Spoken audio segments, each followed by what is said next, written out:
Hello friends, welcome to Kovilpatti kitchen.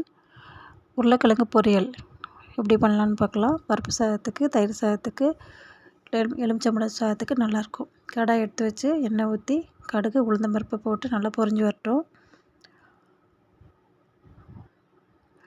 கடுகு உளுந்தம் பருப்பு பொரிஞ்சதுக்கப்புறம் கொஞ்சமாக கருவேப்பிலை போட்டுக்கோங்க தாளிப்புக்கு.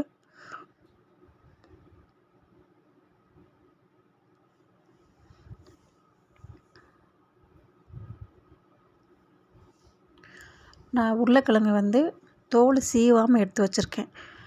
உருளைக்கிழங்கு தோல் சீவிட்டு போட்டோம் அப்படின்னா பொரியல் பண்ணும்போது அது குழஞ்சிரும் அந்த பொரியல். அதனால் தோல் சீவாமல் வச்சுருக்கேன் நான். பொரியல் பண்ணும்போது தோல் சீவிட்டு போட்டிங்க அப்படின்னா அது சொத சொதன்னு இருக்கும்.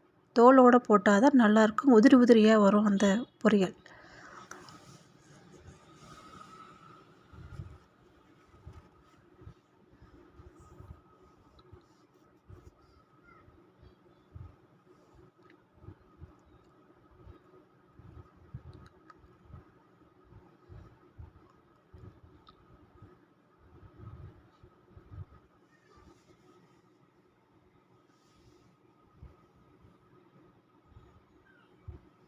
இந்த எண்ணெயிலே நல்லா வதக்கி விடுங்க.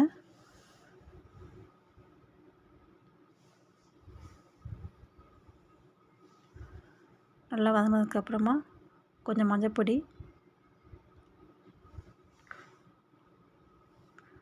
கொஞ்சம் உப்பு,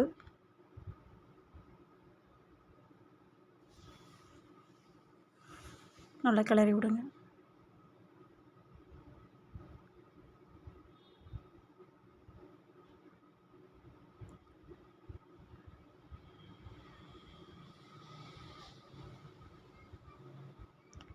கொஞ்சம் நேரம் அப்படியே அமுத்தி வைங்க.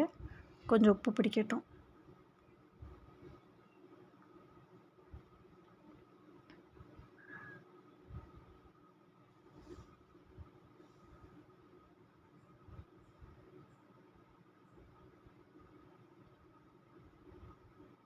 அப்படியே கொஞ்சம் நேரம் அமுத்தி வைங்க.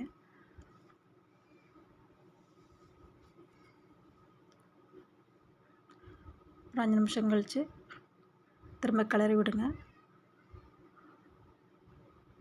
இந்த டிஷ்ஷுக்கு தேவையான காரத்துக்கு சாம்பார் பொடி மட்டும்தான் நான் போடுறேன். வீட்டில் உள்ள மிளகாய் பொடி யூஸ் பண்ணல. சாம்பார் பொடி நீங்கள் என்ன சாம்பார் பொடி யூஸ் பண்ணுவீங்களோ வீட்டில் அது சாம்பார் பொடி. சாம்பார் பொடி தான் டேஸ்ட்டு நல்லாயிருக்கும். நல்லா கிளறி விட்டுக்கோங்க. அது கொஞ்சம் அமுத்தி வைங்க. அவ்வளோதான், பொரியல் ரெடி ஆயிடுச்சு. தேங்க்யூ.